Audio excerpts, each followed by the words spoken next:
There we are, ladies and gentlemen. Welcome back to another episode. I hope you're keeping well and you've enjoyed the time away from us to enrich your souls with something a little bit more clear and something a little bit more warm than currently living on this earth is giving us.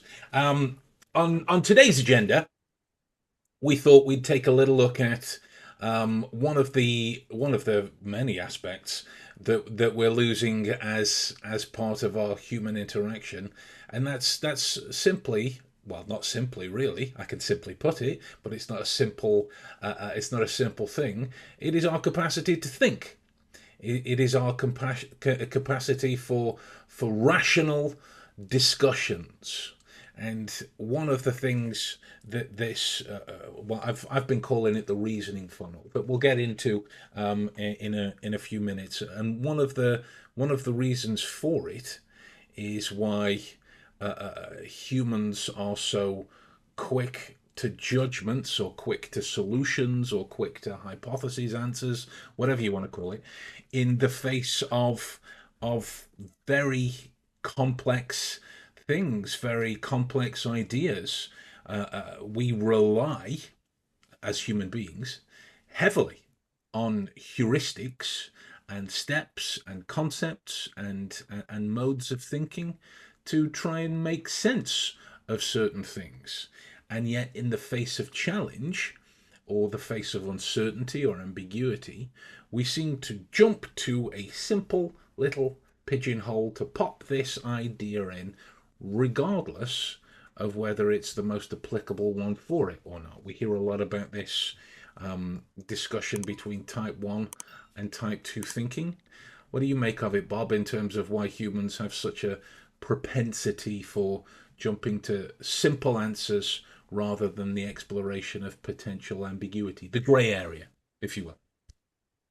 I think it's because we like simplicity. Our brains are quite lazy things, really, and we look for patterns where they're not there, but we also try to. We don't like the unknown, and so when we try to see things in a simplistic light to make sense of them, um, and it's used to be called System One thinking. I think it's a bit outdated now, but it is an emotional response to something. We either like it or we don't like it, and we don't like uncertainty. We like certainty, and so and especially now, I think now it's a lot of cognitive offloading, isn't it? We will believe what we see online, and that's a byproduct of this, isn't it? We It don't is. apply the reasoning. What It we used is. to what I call the ABCs, that we Yeah. don't do that. The OODA loop, etc., is an extension of that, but it's assume nothing, believe nothing blindly, and challenge every doubt you have. But we don't do that. We're very much in the frame of mind where it's there, and unless there's something really obvious that's telling us not to go with it, we'll go with it. Yeah. Yeah. I mean, it's sad when you think about it. Outside of the unpleasantness, there is a neuroscientist from MIT. I like reading her stuff.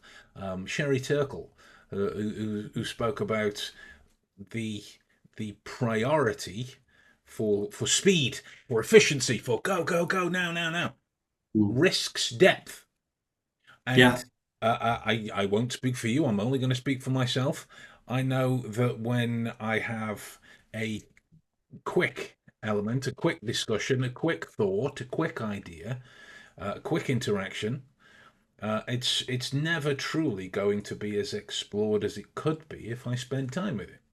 And mm. again, that's one of the things that you point out about the current society that we live in. We're a march towards I need this yesterday, I need this yesterday, Yeah. when the complex ideas we're all facing on a daily basis can't be solved that quickly, or No. or at least very likely Mm. can't be solved that quickly. So this is why the first step in the reasoning funnel itself essentially is observation.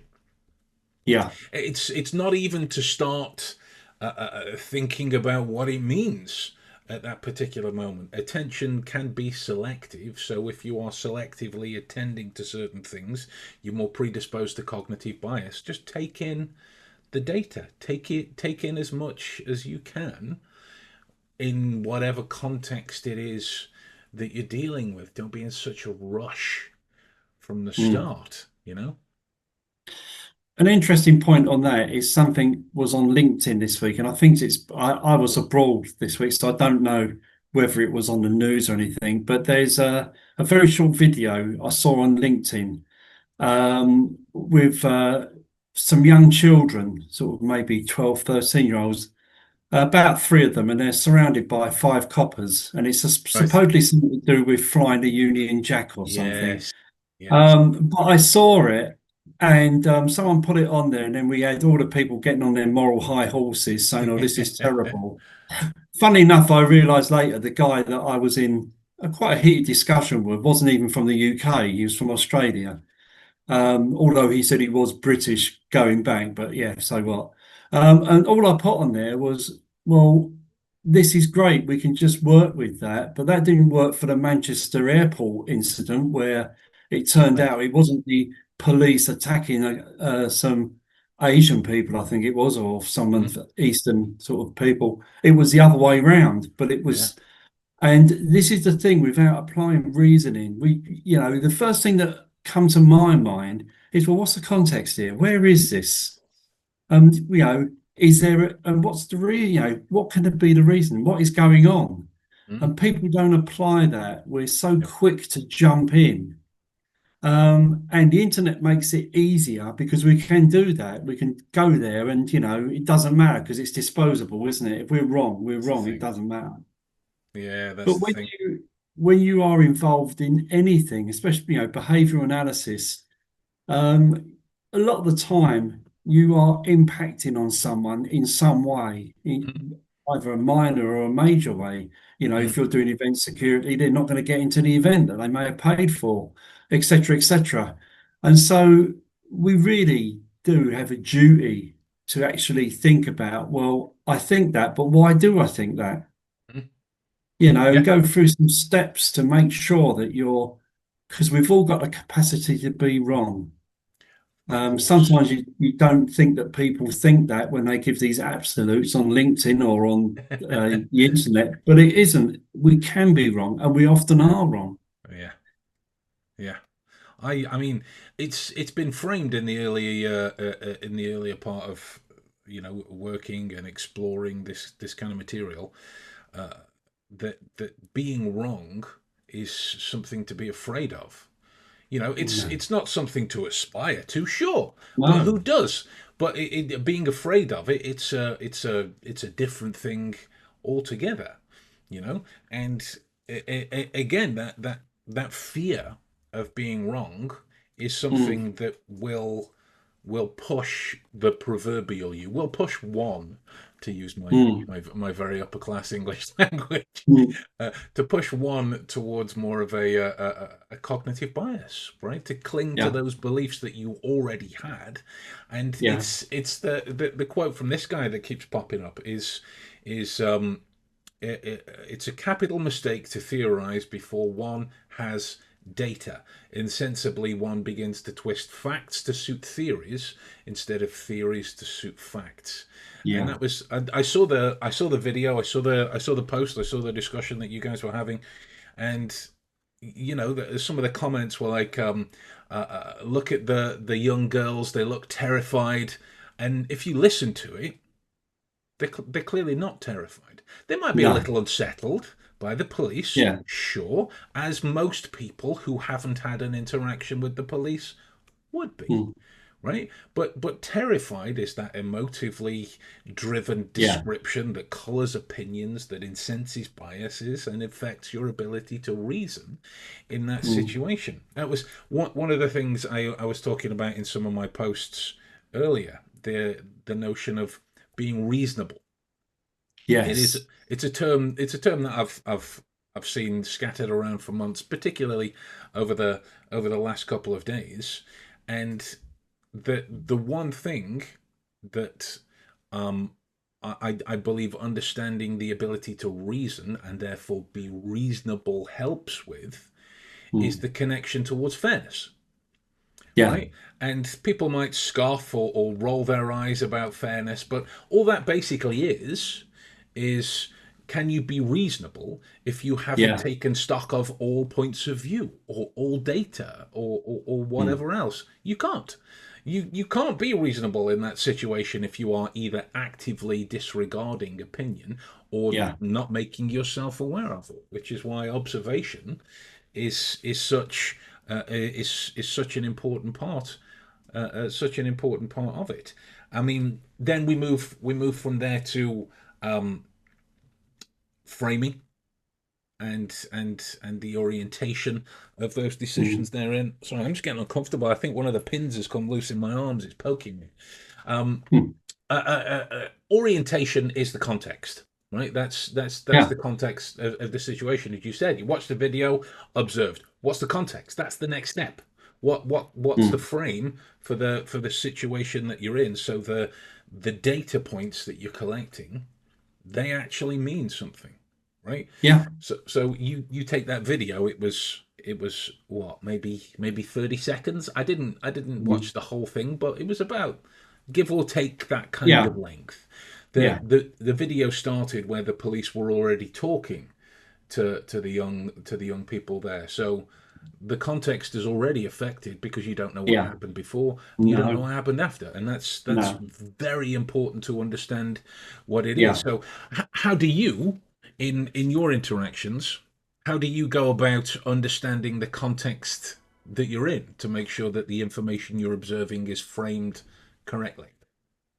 Well, a lot of it is to do with the environment and the type of conversation you're having, understanding, um, depending on the context of the situation, will drive you to what type of conversation you're in and the expected behavior of the other person back to you. And then it's about trying to align with that person in because if you're the originator of that conversation, then the onus is on you to try and make it a pleasant experience for the person you're with. And so the reasoning part of that would be, well, why are they behaving like this? Are they in the right type of conversation? Are they getting what they want from me? Am I projecting to them how they Mm, want me to project to them? mm, So I would call it the environment and the alignment within the environment. And from doing the work that we both do, we all know that you can get rapport eventually. You maybe get empathy, but what you will get is that moment when there is a commonality perception.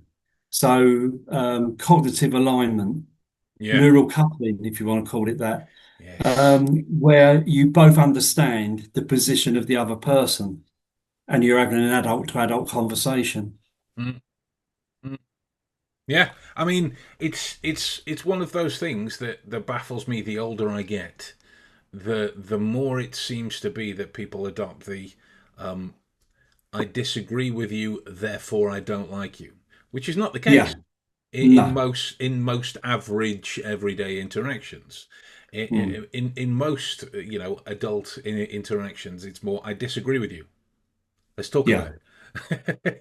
yeah, It doesn't come with that kind of a stigma or attachments in those yeah, situations, which is why we move to hypothesis formation mm, after those particular elements for the more dorkier of our viewership. This would be Bayesian reasoning. mm, For those people who enjoy Bayes' theorem and coming up with probabilities of situations and causalities happening, there is a mathematical equation that's applied, but all we are in reality doing is based on all of the available information.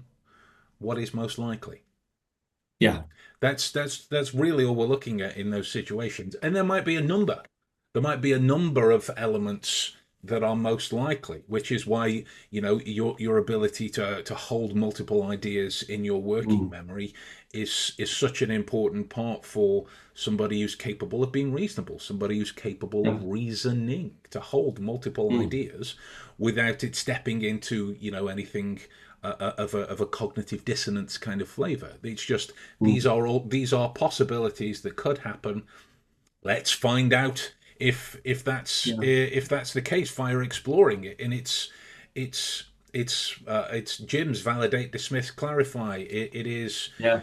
the exploration of all data points that Mm. have then been framed properly to then see if it properly connects towards the Sure. situation. Like those girls. I forget if there were any young lads there. I only saw a couple of girls, but those girls that were talking to the police in that video. I'm thinking about, okay, what do I know terrified to be? What do I know Mm. terrified to be? How much Mm. of that connects with what I saw? Hostile. What do I know of hostile outside of any Yeah. opinions of hostile? What do I know hostile to be? Does Yeah. any of that bear relevance to that? Do I know any antecedents? Do I know the fallout of the video? All of Mm. this is some of the elements that is really going to encourage the well reasoned Yeah. exploration of the data points that are in there. Yeah. I think the Yeah, thing about that video as well is that you only get a perspective because the video is only showing the yeah, people standing there and the police talking to them. We yeah, don't know the context. We don't know who's standing over the road, whether it's a mob that if they do raise this flag, it's going to cause problems and the police yeah, just don't want there to be problems. We just don't know. And if you take it to, say, investigative practice and that, we're talking about hypotheses, aren't we? The yeah, different hypotheses, and that we're, and take it to yet another field, Elizabeth Stokoe, yeah. um, Great book. with the talk, and Talk. and we're looking at you know the roadmap.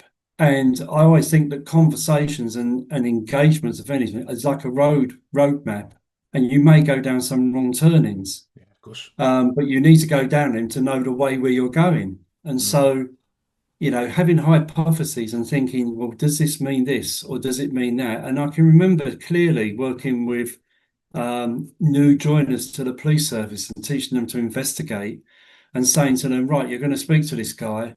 What are the hypotheses? What could have happened here? And then you always have to remind them at the end, or it could be that he's not done anything Yeah, because they always leave that one out because they think they're there to prove, not prove or disprove. yeah, yeah. I mean, it's crackers, and I mean, after that stage, we moved to deductive filtering. Um, Yeah. Herbert Simon coined the phrase bounded rationality in the late 50s. I want to say. I'll need fact checking on the date if anyone cares about the date, but Mm. that's that's where I think it was from. It's basically in reference to human beings, though we're capable of processing a lot, we can't hold infinite Mm. of information. So these need to be explored. So when we are filtering all of these hypotheses that we've created, it's done through deductive filtering, excuse me, because deduction is about cause and effect. It's about certainty. It's Mm. about certitude. Whereas if you're looking for induction and abduction and those other terminologies, there's a possibility for variance and a possibility for likelihood. If we can deductively filter down as much as possible, Mm. that's like the scientific method, in that if you have a theory, a hypothesis, whatever it is, you don't look for information that confirms it. You look for Yeah. information that disproves it, because Yeah. the disproving thereby proves the theory. So if you have a deductive filtering that only accounts for certitude, that only accounts for likelihoods, there is two very different chains of exploration that go on there. Deductive filtering is how we as human beings what's the best word? Conserve cognitive mm, resources. You know, mm, those are the situations that much like in your experience, there is there is an element of certainty that this eponymous person that's being interviewed couldn't have done anything. mm, So mm, that needs to be included in the filtering process because it's a pertinence is verifiable. You know, and mm, those are the real struggling properties. And already, what I just like to point out is to anyone listening, look at how many steps we've gone over of mm, exploring. We've not, I mean, we've not really worked any particular example, but if you go through these steps, the likelihood of your ability to jump to a conclusion diminishes because mm. you're exploring it with reason. You're Yeah. exploring it with rationale, and you know there may be elements that you don't necessarily like, and that's okay. That's life. You know, there may be elements that agree with you, and that's okay. Mm, That's life. But all we're doing as part of these kind of mini investigations that we carry out for our ability to reason is to come at whatever the closest version to the truth is.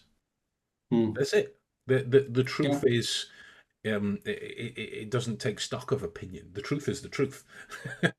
How you feel about Yes. the truth is, I'm gonna destroy the quote, but there's a stoic quote that I like that it's not things that we have fearful feelings in relation to.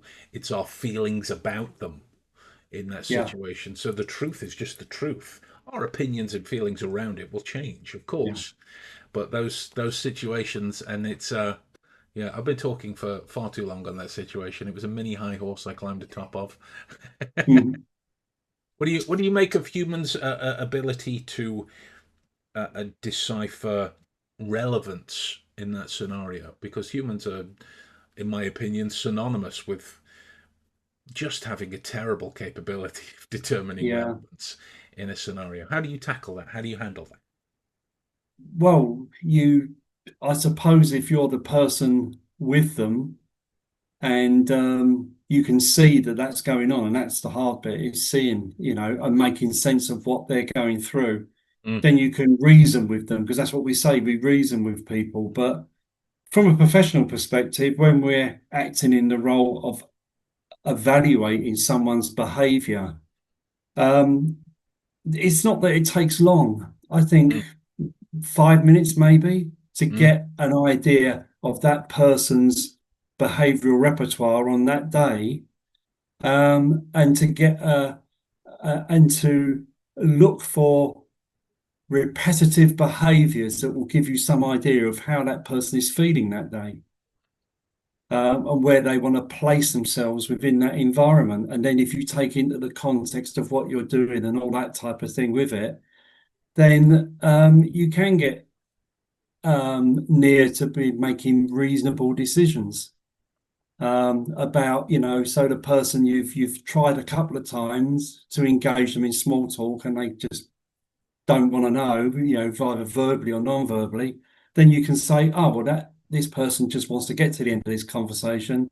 What does he want from it, and how can I achieve that? And yeah. using reasoning, you can get there.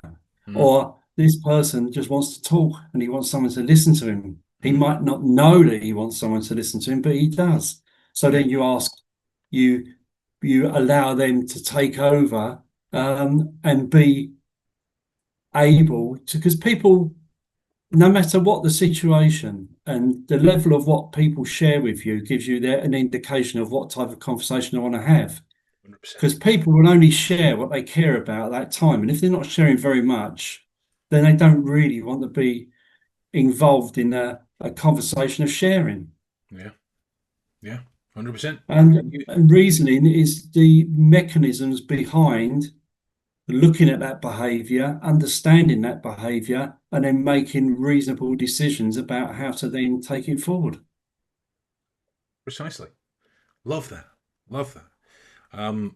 Yeah. I mean, it highlights again and I would say this because I've been working on it, so I'm kind of biased, but Hmm. it highlights the importance of these steps in your ability to reason. Like once you've deductively filtered down your options, you go into evidence testing.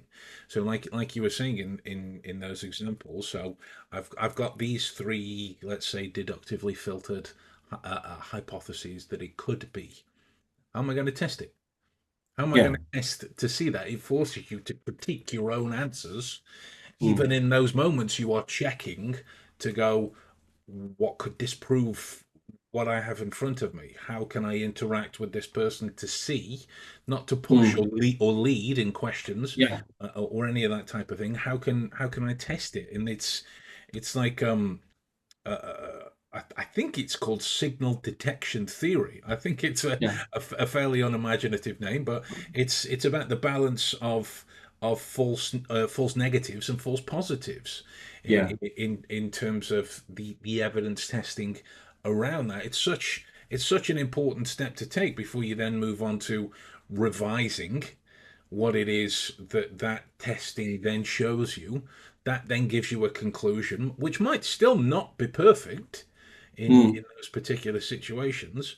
And then the thing that we do as part of the funnel is, I mean, I called it reporting, but that depends on if you're writing remote assessments or paperwork and Yeah. passing these details on. But in communication, if I can talk to you about the well reasoned opinion I have that, I don't know, there is a unicorn that lives on top of the mountain, right? Regardless of whether or not you agree with me, if you can understand the steps that I've taken to get there, if they logically make sense, it is a reasoned opinion that you can work with, that you can understand, and that's the importance of reporting in that step. That thought, granted, in that example, it's based in nonsensical stuff, but that thought has has clarity to it, Yeah. and that's Hmm. such an important thing to nurture in the way that we communicate with one another. Yeah. Yeah. 100%. And so, with all we're saying with this, and granted, this is just a method for reasoning. Hmm. It's Hmm. just a method, right? Hmm. There are many. There are many. We've Hmm. we've we've cited many other ones that you could look at as well, but it's the active use of them, so much Yeah. so that it becomes a part of how you think. So skipping the funnel, the OODA loop, the ABCs, the VDCs, anything else that we've spoken about, skipping that is going to lead to, in some form, emotive irrationality. And I think we can all agree, as a race, emotive irrationality is the new pandemic. It is. It's Yeah. it's So it's true. it's the new pandemic. It is, neuroscientifically speaking, it is a complete reduction in prefrontal cortex activity and moving forward primarily from whatever your amygdala tells you to do. And Hmm. that by definition alone is not reasonable. It's Hmm. it's not well reasoned. So whether you guys take steps to use this step by step method that we've gone through, or you want to look into the OODA loop, or you want to look into the ABCs that Bob mentioned earlier, or the VDCs, starting to sound like a reasoning based Sesame Street over here, then Hmm. consider subscribing to the podcast if you haven't already. And you can find all of the links that are connected to our material on this topic in the description box below. But before we leave, Bob, any final thoughts that you'd like to share? Um, Reasoning is really important, but there's something that underpins it, which is even more important. And that is when you're involved with people and you're trying to get to a position where you can reason and make decisions, be Alf. Always look and listen first, because that is the only way that you'll be able to get to the position where you can make good decisions. Don't be afraid to be wrong. be a bit of a chameleon in your conversations. Don't, if something isn't working, then it might be you. Just move a little bit. And be open-minded as much as you can. Reasoning works best when you've got no biases. Absolutely. I don't want to add anything to that, guys. That's a wonderful note to leave us on. So, welcome back to the festivities, and we'll see you again next week. All right, guys, take it easy.